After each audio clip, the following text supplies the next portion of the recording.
os números da nova pesquisa para o governo do estado, que aponta que Ratinho Júnior, do PSD, tem mais de 50% das intenções de voto. Requião se mantém com 20%. O levantamento divulgado na noite de ontem foi realizado pelo Instituto IGE-IRG Pesquisas.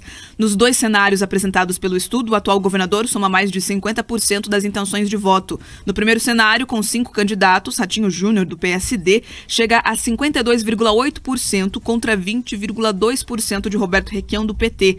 Flávio Arnes, do Podemos, aparece na sequência com 7,2%, à frente de César Silvestre Filho, do PSDB, que somou 2,7%, e de professora Ângela Machado, do PSOL, com 1,7%. Já 11,3% dos entrevistados disseram não votar em nenhuma das opções e 4,2% dos ouvidos não souberam ou preferiram não responder. No segundo cenário, na disputa pelo Palácio Iguaçu, sem a presença do senador Flávio Arnes, o atual governador soma 55,3% das intenções de voto. Em seguida, aparece Requião com 21%, César Silvestre Filho com 3,2% e professora Ângela Machado com 2,3%. Aqueles que não votariam em nenhum dos nomes atingiu 13,6% e não souberam ou não responderam 4,6%. Vamos lá, vamos fatiar essa análise, Paulo. Começar primeiro com os números do governo do estado, que mostra uma situação muito confortável a Ratinho Júnior. Em qualquer um dos dois cenários estimulados pela pesquisa,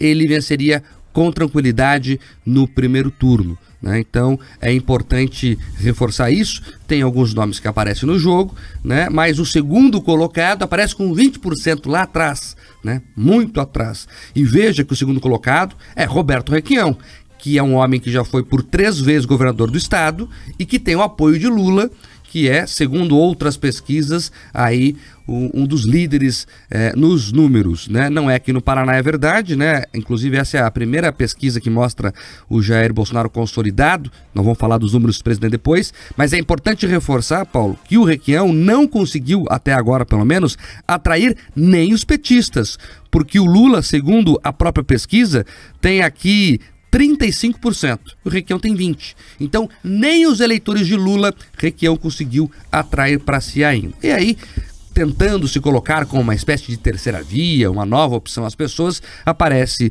César Silvestre, do PSDB, mas muito lá atrás, né, com um dígito apenas, e pelo menos até agora não mostra viabilidade, 2,7%. Então, o cenário, por enquanto, sem mudança aqui no Paraná, Paulo. Você tem aí um ciclo, né, de poder, de liderança do Ratinho Júnior, que ele ainda não chegou naquela fadiga final. Antes de você analisar medidas de governo, ideologia, posições e tudo mais, essas coisas, né, quando a pessoa já está exercendo poder, você tem um ciclo temporal ali que leva a um desgaste que faz com que termine um ciclo ou não. O Ratinho não está, as pesquisas indicam que ele não está nisso. Ele fez um governo diferente, por exemplo, do governo Requião, com mais segurança jurídica para os investimentos de longo prazo, com um bom olhar para a iniciativa privada, esse tipo de coisa que é diferente do que o Roberto Requião fazia, que era chamar o capital estrangeiro de capital vadio, dar chá de cadeira no presidente da Renault, essas coisas assim. Você tem diferenças aí. E essa história do ciclo que eu abri falando, Mark, o Requião é um governador 3 vezes. Apesar dele ser conhecido por 100% das pessoas, você tem aí uma aura de fim de ciclo. 3 vezes governador. E mais, tem muita gente que votava no Requião, isso é minha sensibilidade, tá? Teve muita gente que já votou no Requião porque gostava do estilo da personalidade dele. E não estava muito se importando ou não entendia o quão esquerdista ele era. Mas agora que ele foi pro 13, esse cara gostava da personalidade do Requião, mas não é necessariamente do 13, tá? Aí ele tem dificuldade. Veja que o voto do Lula também é um voto além do 13. Senão, todos os candidatos 13 estariam no patamar que ele está. Não é assim. Aliás, o Lula é um fenômeno das pesquisas, né? Das pesquisas, das ruas, ele tem algumas dificuldades. Então, o quadro aparenta uma certa estabilidade que beneficia o governador Ratinho. É importante falar isso porque é o seguinte, o próprio Requião já sente isso quando ele fala abertamente, publicamente, que ele não é um candidato lulista. Ele se coloca como um candidato de um movimento, né, e aí cria lá uma narrativa para aparecer descolado do Lula. Então ele já está sentindo, Paulo, antes da campanha começar. A campanha não começou ainda, né, é bastidor ainda. Então, antes da campanha começar, ele já deu esse recado, ó, eu sou candidato de um movimento, né? Ele até falou que se existir lulismo, ele não é um lulista. Eu acho que é um pouco disso que você falou. Tem isso, e é um fato também, né? O Requião sempre buscou ter luz própria, e esse lulismo e tal, para ele, acaba sendo um reducionismo. Então, ele, olha, voto no Lula, sou Lula, mas eu tenho umas coisas aqui na cachola, né? É mais ou menos assim que ele tenta colocar. E olha, a IRG também analisou o cenário de disputa pelo Senado. Álvaro Dias, do Podemos, atingiu 45% das intenções de voto, seguido por Dr. Rosinha, do PT, com 9,5%. Na sequência, aparecem Paulo Martins, do PL, que chegou a 7,1%, Guto Silva, do PP, com 4,5%, Orlando Pessutti, do MDB, com 4,3% e Aline Sleutz, com 2,7%.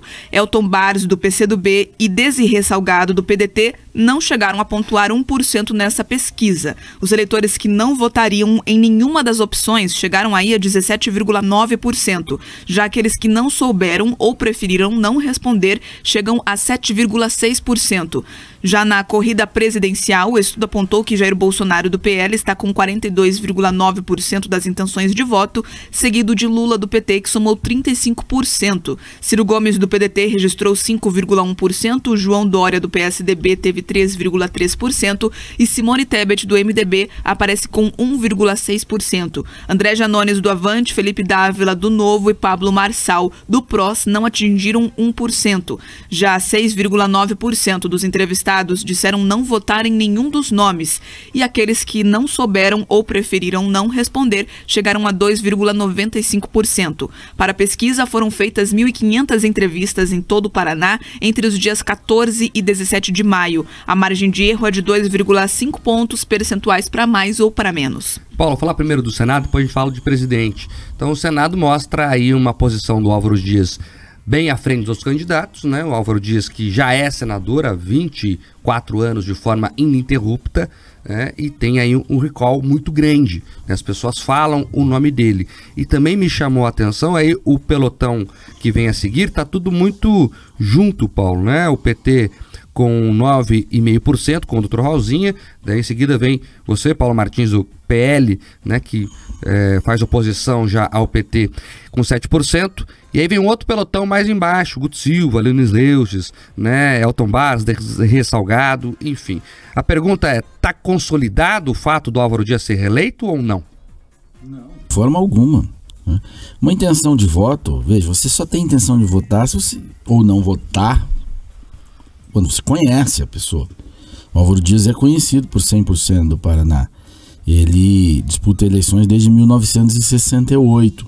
Então, quando as pessoas olham, tem ali uma lembrança. Não quer dizer que é uma decisão de voto que vai ser mantida até outubro. O Álvaro tem o trabalho dele, as pessoas gostam. Eu mesmo votei no Álvaro diversas vezes na minha vida, já, acho que quase todo paranaense já fez isso, mas há também um desgaste. E há também as campanhas, porque os outros candidatos, tanto a mim, o Paulo Martins, quanto o Guto Silva, a Aline, a Desirê, exceto o Dr. Rosinha, esses são players novos, não disputaram contra o Álvaro, vão mostrar o trabalho deles, cada um vai mostrar o seu trabalho, está no início ainda, veja, nós estamos no fim de maio, né? A eleição é em outubro, então todo mundo tem a possibilidade de crescer com as suas propostas, seus apoios, né? A sua articulação local, tem muita coisa para acontecer ainda. O Dr. Rosinha já foi candidato a governador, foi deputado várias vezes, foi candidato a governador, né? Foi, acho que o último candidato a governador pelo PT. Foi deputado várias vezes e trabalha ali num outro nicho, né? O voto dele é um voto vermelho. Aqui a gente está falando, né, do voto azul, né? Aí sim, ainda vai ter O presidente Jair Bolsonaro já se posicionou, daqui a pouco tem, certamente o governador acaba se posicionando, assim, as melancias vão se assentando e aí as pessoas vão procurando conhecer e a decisão vai chegar. Tá? Então não tem nada fechado aí não, todo mundo está no jogo. E tem quase 20%, segundo a pesquisa, 17% que não escolheram ainda e não sabem quem vai votar. É um número também muito importante. Vamos falar do presidente agora e veja, é muito claro que sem Moro na disputa, o Bolsonaro se consolida como a preferência dos paranaenses. Na última pesquisa do próprio IRG, quando o Sérgio Moro ainda era candidato, se mostrava candidato, e na época fez 12%, Paulo, o presidente fez 35%, até chegou a empatar tecnicamente com o Lula. E agora ele aparece com 42%, né, com uma folga considerável, e o Lula manteve com 35%. Então o cenário sem Moro ficou muito melhor ao Jair Bolsonaro, e aí vem o resto, né? O Ciro Gomes com 5%, o João Dória com 3%, o João Dória tá bem no Paraná ainda, porque ele faz menos nacionalmente, né? E a Tebet, né? Janones, Avante, Felipe Dávila, Pablo Marçal, todo mundo com 1%. Rapaz, agora para encontrar esses 3 do João Dória, hein? Eu não sabia que o lead do Paraná era tão grande. Olha, o presidente Jair Bolsonaro vai muito bem nessas aqui no Paraná. É visível nas ruas, no lugar que você roda, e aí está refletido nessa pesquisa. É importante essa comparação com o mesmo instituto. Isso. Porque aí tem método igual, tal, todo o controle de qualidade da amostra, uma série de coisas. Então é importante contar instituto com instituto.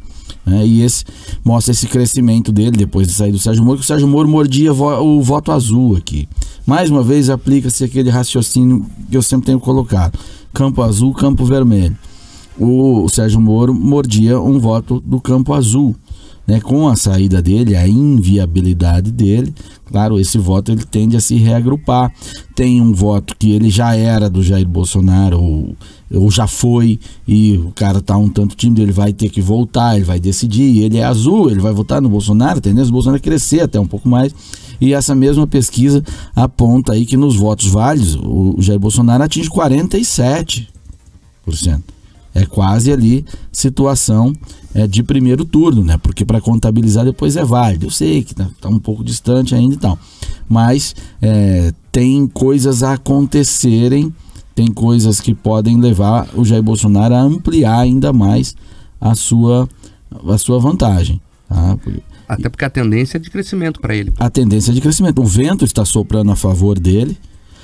Ele já obteve esses votos. Veja, essas pessoas já têm uma conexão com o Jair Bolsonaro. E elas podem voltar a se conectar no período da eleição. Nem todo mundo é ativista. Aliás, a minoria das pessoas é ativista, fica o tempo todo, ou é crítico ou acompanha.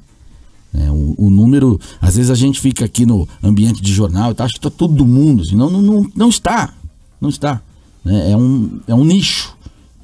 E depois, quando vai chegando perto da eleição, mesmo quem não está atento, quem não é ativo, quem não acompanha todo dia, tem que tomar posição. E a maioria das pessoas já se conectaram ao Jair Bolsonaro. É uma geração assim. A anterior tinha se conectado ao Lula, e aí reelegeu a Dilma. E então é outra história. A tendência dele de crescimento, a economia está girando. Tem inflação? Tem. Foi gerado pelo governo? Não foi. Consequência das políticas adotadas de pandemia. Fato. Fecha tudo, expansão monetária. Foi alertado. Aqui nesse jornal, inclusive, diariamente. Então não foi. E apesar disso, o governo tomou medidas corretas que amenizaram a situação no Brasil, e você tem a economia girando. Paraná mesmo, o índice de desemprego está bem baixo. Você tem municípios, empresas, grandes empresas reclamando que não tem mão de obra. Então tudo isso ajuda ao governo de plantão, que é o governo Bolsonaro. Aliás, Paulo, eu fiz uma matéria essa semana com o pessoal da Federação da Indústria do Paraná. Tem um número da Confederação Nacional da Indústria, CNI, que mostra que serão abertas 2 milhões de vagas na indústria, número da CNI, nos próximos 3 anos. Então, que mostra que a economia está aquecendo, inclusive o desespero da indústria, que não tem gente qualificada. Aliás, você que está me escutando agora, você que está com o pai indo para a escola, estuda. Tem 2 milhões de vagas que serão abertas nos próximos anos e não tem quem ocupar porque o pessoal não tem capacitação. E para terminar, você falou aí do pessoal que gira normal, que não é militante, é a maioria, Paulo. As pessoas só querem que o governo enche o saco delas. Deixe elas quietas, trabalhando e levando suas famílias. Deixa eu complementar um pouquinho, porque você trouxe um dado muito importante, 2 milhões de vagas aí que se espera abrir na indústria, Mark. E o Sistema S anunciou um grande programa de capacitação exatamente para atender a essa demanda que virá, porque o governo está adotando políticas corretas, que é redução de IPI. Tem que ser dito. O IPI é uma desgraça. O IPI é uma desgraça que nunca deveria existir. O que é o IPI, Marco? Imposto de Produto Industrializado, para o ouvinte entender. Então, o que é a indústria? Ela transforma as coisas. Você pega lá um minério de ferro, que naquele estado não serve para nada, transforma ele numa ferramenta, que é útil para você fazer um monte de coisa, e o governo pune você por ter feito isso. O IPI é isso, tá? Para ser bem grosseiro. E isso trava esse processo de transformação, que chama-se indústria. E o governo tem reduzido a alíquota desse IPI, tem conseguido reduzir, porque também há dispositivos que impedem ele de abrir mão de receitas e tal. Então, quando ele vai equilibrando a arrecadação que aumenta por outras coisas, ele está reduzindo o IPI e fomentando assim a indústria de transformação, que gera inovação, tecnologia, e que dá qualidade para a prestação de serviço, que utiliza coisas que são industrializadas, enfim, é a mãe do processo, na minha visão. É a mãe do processo. Então, o governo está acertando, está fazendo uma coisa correta, e eu gostaria que esse sentido fosse mantido até um dia poder zerar e inexistir o imposto sobre produto industrializado. Agora 7h22. Repita. 7h22, rápido intervalo comercial, já voltamos aqui na Jovem Pan. Jornal da Manhã, Paraná. Jovem Pan.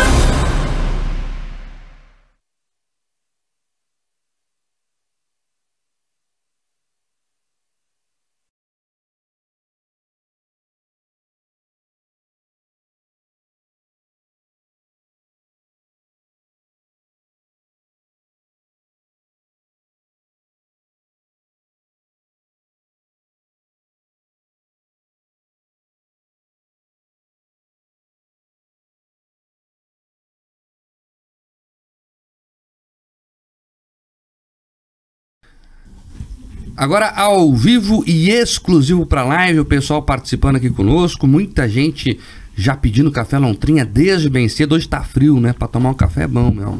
Vai lá, Bia. Hoje tá ideal para tomar um café, comente bastante aí. Quanto mais vezes você comentar que quer o café Lontrinha, maior a chance de ganhar. Então, pode comentar bastante, ajuda a gente com o like, deixa o seu joinha, porque isso impulsiona o nosso jornal. Você que tá chegando agora, conhecendo também o Jornal da Manhã Paraná, agora pode compartilhar o link com outras pessoas, enfim, ajudar a gente também a se impulsionar pela internet.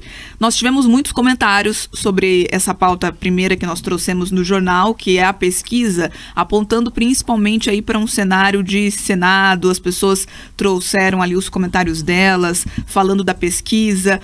Aliás, a gente teve a mensagem: bom dia, equipe. O posicionamento do Álvaro Dias nas pesquisas é devido ao fato do nome dele ser famoso. E aí o ouvinte disse que acredita que teremos mudanças significativas no período eleitoral. E eu vi muitos comentários nesse mesmo sentido, de pessoas até criticando o posicionamento dos atuais senadores e pedindo uma certa renovação aí nas cadeiras. Ô Bia, eu vi aqui o comentário do ouvinte Natal Vicente, né? Ele que tá raivoso aqui. Jornalistas jagunços, mercenários, emissora alugada ao bolsonarismo e ao sistema financeiro, único setor que lucrou nesse governo. Natal, obrigado pelo carinho, mas veja, vamos lembrar a história aqui, Paulo. No governo Lula, os bancos lucraram bastante, ou eu estou enganado? Foi o recorde de lucro, foi no governo Lula, o sistema financeiro. Deixa eu te falar uma outra coisinha aqui, como é que é o nome dele? É Natal, né? Natal Vicente. Ô Natal, esse aqui que tá falando contigo tem um projeto, é autor de um projeto na Câmara. Eu não gosto de falar das minhas coisas, mas nessa hora tem que falar.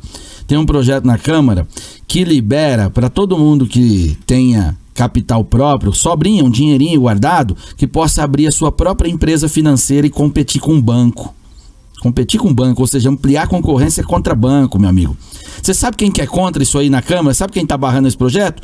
O teu partido, o PT. O teu partido, o PT, tá protegendo os banqueiros lá na Câmara dos Deputados. Então, antes de falar bobagem, é bom tirar as patas da frente do chão. e vê o que tá falando. O Natal, que mais cedo aqui na live, estava, na verdade, divulgando que hoje vai ter um debate do Ciro Gomes às 7 da noite. Então, acho que ele apoia ali mais do lado do Ciro, né?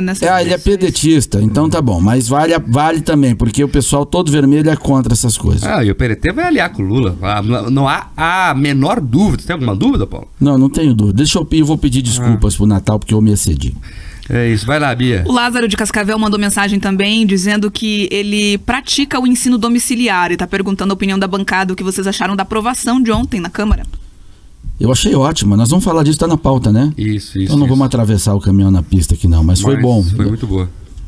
É isso, a gente sabe que muitas famílias, né, já adotam esse ensino domiciliar e que ele precisa ser regulamentado aqui no país. As pessoas também comentando sobre o cenário nacional das eleições, a gente mostrou aí a pesquisa que coloca Bolsonaro bem à frente nessas intenções de voto entre os paranaenses, e a gente sabe que isso repercute bastante aqui entre a nossa live. Temos muitos ouvintes que já se manifestaram oficialmente aí favoráveis a Bolsonaro, e a gente já volta para a FM.